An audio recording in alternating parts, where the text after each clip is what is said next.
अस्सलाम वालेकुम। मेरा नाम असफंद यार है और आज मैं एक बहुत ही इंफॉर्मेटिव वीडियो के साथ हाज़िर हूँ आपकी खिदमत में। इस वीडियो में हम एक इंटरव्यू लेने जा रहे हैं एक प्रोफेशनल एयर होस्टेस का, जो एक प्रोफेशनल एयर होस्टेस होने के साथ साथ मेरी बहन भी हैं। आइए जानते हैं उनके हिस्ट्री के बारे में और मुझे उम्मीद है कि आपको भी कुछ नया सीखने को मिलेगा। अस्सलाम वालेकुम। वालेकुम अस्सलाम। क्या नाम है आपका? मेरा नाम है सोनिया खान। तो सोनिया खान, हमें अपना एक ब्रीफ इंट्रोडक्शन दें और अपनी हिस्ट्री के बारे में थोड़ा सा बताएं। ओके, सो मेरा नाम सोनिया खान है and I did my intermediate from Haripur और I was 18 when I joined Pakistan Airlines Shaheen Air and then that was my first job. I went to Karachi to start my career as a cabin crew. तो कौन कौन सी ऐसी airlines हैं जिनमें आपने काम किया है और कितने अरसे तक आपने काम किया है? मेरा ऑलमोस्ट शाहीन एयर में 6.5 year experience as a cabin crew मैंने काम किया है और almost 2.5 year experience as a cabin crew in Shaheen air. 2 airlines में मैंने काम किया और तीसरी मैं भी करने जा रही हूँ. जितने इतने साल जो आपने काम किया है जी.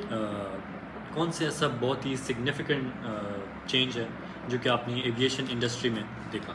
वेल हम ये तो नहीं कह सकते सिग्निफिकेंट बट बहुत सारे चेंजेस आए भी हैं एंड जैसे 2018 में शाहीन एयर बंद हो गया था और शाहीन वाज द, आप कह सकते हो कि ब्राइट एयरलाइन थी उस टाइम पे. They had 28 aircraft. ठीक है, उनके इंटरनेशनल रूट्स थे चाइना, मलेशिया, कोलालमपुर. सो ये था कि वो बंद हुआ तो इट्स अ ग्रेट लॉस, मैं ये कह सकती हूँ कि इन एविएशन इंडस्ट्री. बट अभी जो प्राइवेट एयरलाइंस आ रही हैं थे गोइंग गुड. ठीक है.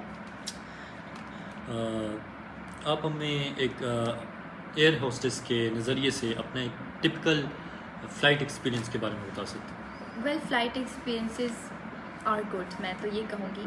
ऐसा नहीं है कि बस दफ़ा पैसेंजर्स बहुत डिमांडिंग आ जाते हैं तो उनको टैकल करना और उनको बस दफ़ा ड्रंक पैसेंजर्स आ जाते हैं एज यू नो, तो इनको थोड़ा करना टैकल थोड़ा चैलेंजिंग हो जाता है. Otherwise it's good. आपकी जॉब का सबसे चैलेंजिंग एस्पेक्ट कौन सा होता है? वैसे तो बहुत सारे होते हैं. मैं यहाँ इस वीडियो के ज़रिए ये बात क्लियर कर दूँ कि लोगों को ये लगता है कि like we are here for serving only और हम बस चाय और बस ट्रेज वगैरह देते हैं. That's not true. हमारा सबसे जो मेन पर्पस होता है वो होता है सेफ्टी. ठीक है, तो safety of the passengers and then aircraft. तो हमें उस चीज़ की ट्रेनिंग दी जाती है. 6 से 7 महीने की ट्रेनिंग होती है. चैलेंजिंग ये होता है कि अगर आपकी फ़्लाइट में किसी को हार्ट अटैक आ गया है तो आप उसको कैसे डील करोगे. चैलेंजिंग ये होता है कि अगर इन केस ऑफ कैप्टन को कुछ हो जाता है तो उस टाइम पे आपके एक्शंस क्या होंगे. चैलेंजिंग ये होता है कि अगर राइट इंजन फायर या कोई भी इंजन फायर या कुछ भी ऐसी इमरजेंसी डिकम्प्रेशन हो गया तो वो आपके लिए, कोई भी इमरजेंसी मैं ये कहना चाहती हूँ, आपके लिए चैलेंजिंग होती है. कौन सा ऐसा सेलिब्रिटी है या कौन सी ऐसी शख्सियत है जिसका आपको मिलने का मौका मिला एविएशन इंडस्ट्री के थ्रू? बहुत सारे सेलिब्रिटीज़, बट जो एक नाम मैं कोट करना चाहूँगी वो है I met with Imran Khan PTI. तो ये है कि वो मेरे लिए थोड़ा मेमोरेबल है कि मैं उनसे मिली हूँ. अदरवाइज़ बाकी तो फ्लाइट पे आते ही रहते हैं. एयर होस्टेस का करियर, ये जो करियर था, इसने आपकी पर्सनल ग्रोथ को कैसे अफेक्ट किया? इन अ पॉजिटिव वे मैं बोलूँगी कि उन्होंने मतलब इस जॉब ने मुझे ग्रूम किया है, ये मैं बोलूँगी. और आप डिफरेंट लोगों से मिलते हो, आप डिफरेंट कल्चर को देखते हो और आप डिफरेंट कंट्रीज़ घूमते हो तो आपको बहुत सारे एक्सपीरियंसेस होते हैं. आप बहुत सारी चीज़ें देखते हो, न्यू कल्चर, न्यू लैंग्वेजेस और यू नो न्यू लाइफस्टाइल. तो अच्छा है. आपको क्या लगता है कौन सी ऐसी स्किल्स हैं जो कि इसेंशियल हैं इस करियर? वेल, इस करियर में इसेंशियल आपकी ग्रूमिंग बहुत मैटर करती है। और grooming is not about you put a lots of makeup on your face और वेयरिंग अ फैंसी क्लोथ्स और ये आपकी ग्रूमिंग है। No, it's about how you treat others, how you behave with others, how you treat your junior, your seniors, or being a good human being। मैं ये बोलूँगी कि ये बहुत ज़रूरी है because you have to deal lots of people। तो pleasantable personality, education, और well spoken you can say, and medically fit। आप अपनी मेंटल हेल्थ को कैसे मेंटेन रखती हैं given the demand of the job? Mental health तो इसमें इफ़ेक्ट नहीं होती, बट आपकी ओवरऑल हेल्थ जो है वो इसमें होती है। ओवरऑल हेल्थ इसमें जो है वो मेंटेन मतलब काफी इफेक्ट strict होती है। diet। यस, होती है।